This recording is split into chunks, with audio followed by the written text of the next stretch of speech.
Hello student, this is our fourth lesson, the landscape of soul. In this lesson, the writer contrasts about Asian painting and European painting. इसमें Asian painting और European painting के बारे में in the sense की उसकी कलाकृति और चित्रों के बारे में बताया गया है. Let's read and find out what is the difference. A wonderful old tale is told about the painter Wu Daozi who lived in the 18th century. एक अद्भुत कहानी है पेंटर वू दोजी चित्रकार के बारे में जो कि 18वीं शताब्दी में.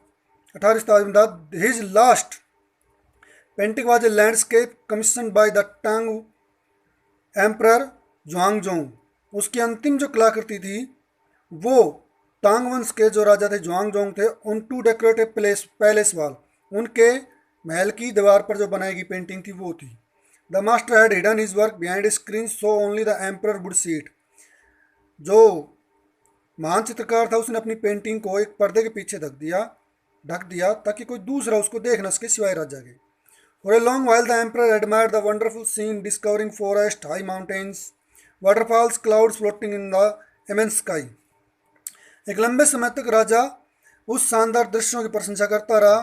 उसमें खोजे गए जंगलों की, ऊंचे पहाड़ों की, झरनों की, खुले आसमान में बादलों की, मैन ऑन हाईली पाथ्स, रास्तों पर चलते व्यक्तियों की, बर्ड्स इन द फ्लाइट और उड़ते हुए पक्षियों की प्रशंसा करता रहा. लुक सर, देखिए sir, said the painter, painter ने कहा, in this cave at the foot of the mountains dwells a spirit. देखिए श्रीमान जी, इस गुफा के, इस पेंटिंग में जो पहाड़ है उसके नीचे जो गुफा है तलेट्टी के अंदर, उसके अंदर एक आत्मा रहती है. The painter clapped his hands and the entrance to the cave opened. चित्रकार ने एक ताली बजाई और उस गुफा का दरवाजा खुल गया. The inside is splendid beyond anything words can convey, please let. अंदर का दृश्य इतना शानदार है जिसका शब्दों में वर्णन नहीं किया जा सकता. कृपया करके let me sure majesty the way, कृपया करके मुझे महाराज को रास्ता दिखाने दीजिए.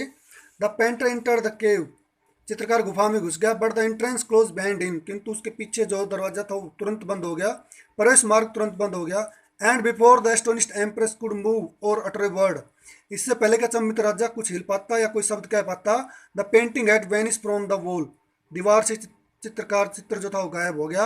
Not a trace of Wu Daozi brush was left and the artist was never seen again in this world. यहाँ तक कि वू दोजी की ब्रश का एक चिन्ह भी वहाँ पर नहीं मिला. उसके बाद उस चित्रकार को दोबारा कभी संसार में देखा ही नहीं गया. ये देखिए एशियन पेंटिंग के बारे में बता रहे किस तरह की चीज़ें इसमें शामिल थी. Such stories plays an important part in China's classical education. इस तरह की कहानियाँ चीन की प्राचीन शिक्षा पद्धति में एक हिस्सा होती हैं. The books of Confucius and Zhuangzi are full of them. Confucius और ज्वांगजी की पुस्तकें इस पर भरी हुई हैं. They help the master to guide his disciple in the right direction. ये गुरु को, शिष्य को सही रास्ता दिखाने में मदद करती हैं. Beyond the candidate they are deeply revealing the spirit in which art was considered. इससे भी ज़्यादा वो ये बताती हैं कि कला की गहराई को कैसे समझा जाए. कॉन्ट्रास्ट दिस स्टोरी, इसके विरोध में एक चीज़ और भी है. और another famous one about A painter who would not draw the I of A dragon he had painted. इसके विरोध में एक स्टोरी और भी है, यानी कि एक और भी कहानी है जिसके बारे में बताया जाता है कि एक पेंटर ने जो ड्रैगन, जो चाइना का सांप होता है, उसके ऊपर एक आंख बनाने से मना कर दिया. किस लिए? For fear it would fly out of the painting, इसलिए कि अगर उसने इसको बनाया तो कहीं ये उड़ ना जाए. With an old story from my native Flanders that I find most respective of western painting. और इसी से मिलती जुलती एक स्टोरी जो मेरा जो देश है फ्लेंडर्स है उससे भी मिलती है, जो कि पश्चिमी सभ्यता की पेंटिंग के बारे में बताती है.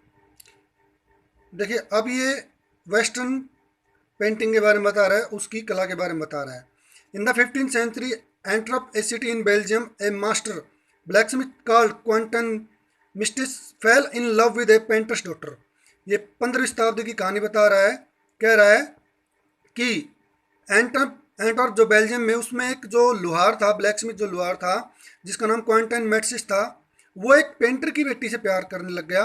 The father would not accept a son in law in such a profession, किंतु जो पिता था वो एक ऐसे व्यवसाय वाले व्यक्ति को अपना दामाद नहीं बनाना चाहता था. So Quentin snuck into the painter studio and painted a fly on his latest panel with such delicate realism that the master try to sweat it away. देखिए, so Quentin snuck into the painter studio, इसलिए वो उस Quinton जो था उस painter के studio में गया and painted a fly on it's latest panel, और उसने जो अभी अभी जो कलाकृति बनाई थी उसके ऊपर उसने एक मक्खी बना दी विथ सच डेलिकेट रियलिज्म, और इतनी वास्तविक थी that the master try to sweat it away before he realise what had happened. जबकि उस मास्टर ने, जो पेंटर ने उसको पेंटिंग को देखा तो उसको सच में मक्खी समझ बैठा और उसको उड़ाने के लिए प्रयास करने लगा। बाद में उसे एहसास हुआ, पता चला कि ये तो वास्तव में नकली है, असली नहीं है। Quentin was immediately admitted as an apprentice into studio. Quentin को तुरंत उसी प्रभाव से उसने अपना शिष्य बना लिया। He married his blood and went to become one of the most famous painter of his age. उसने अपने प्यार करने वाले लड़के से शादी हुई और वो एक मशहूर, अपने समय का एक मशहूर पेंटर बना। These two stories illustrate what each form of art is trying to achieve. A perfect illusionistic likeness in Europe, the essence of inner life and spirit in Asia. देखिए ये दोनों जो कहानियाँ हैं, ये दोनों जो कहानियाँ हैं, देखिए दो चीज़ों के बारे में बताती हैं। Illustrate what each form of art is trying to achieve. ये दोनों ही कहानियाँ माया के भ्रम को पैदा करने वाली बताती हैं। ए परफेक्ट संपूर्ण इलस्ट्रेट लाइक इन यूरोप, जबकि देखिए दोनों में अंतर क्या है। यूरोप में जो कलाकृतियां हैं, यूरोप में जो कला होती है वो इल्यूजन पैदा करती है, भ्रम पैदा करती है। The essence of inner life and spirit in Asia, जबकि एशिया में जो कलाकृति होती है वो आंतरिक गुण और आत्मा और भावना से जुड़ी होती है, उसके अंदर वास्तविकता होती है। In the Chinese story the emperor commissions A painting and appreciate it's outer appearance. China की कहानी में देखिए कहता है कि राजा एक पेंटिंग बनवाता है, उसकी प्रशंसा करता है, उसके बाह्य गुणों की प्रशंसा करता है। But the artist reveal to him the true meaning of his work. किंतु जो चित्रकार है, जो कलाकार है, वो अपनी कलाकृति के वास्तविक उद्देश्य को पहुंच चुका है। द एम्परर से emperor may rule over the territory he has कॉन्क्वर्ड।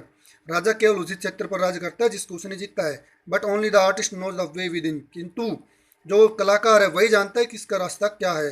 Let me show the way. कृपया मुझे रास्ता दिखाना दीजिए। दाओ a word that means both the path और द मेथड। दाओ एक शब्द है जिसके दोनों मतलब हैं, रास्ता और एक तरीका। And the mysterious work of the universe, और अनंत ब्रह्मांड का रहस्य। ये एक रास्ता है, एक मेथड है। ये इसका फर्स्ट पार्ट है। इसका सेकंड पार्ट हम अगले वीडियो में कंप्लीट करेंगे। तब तक आप इसे राइट एंड लर्न करेंगे। Thank you.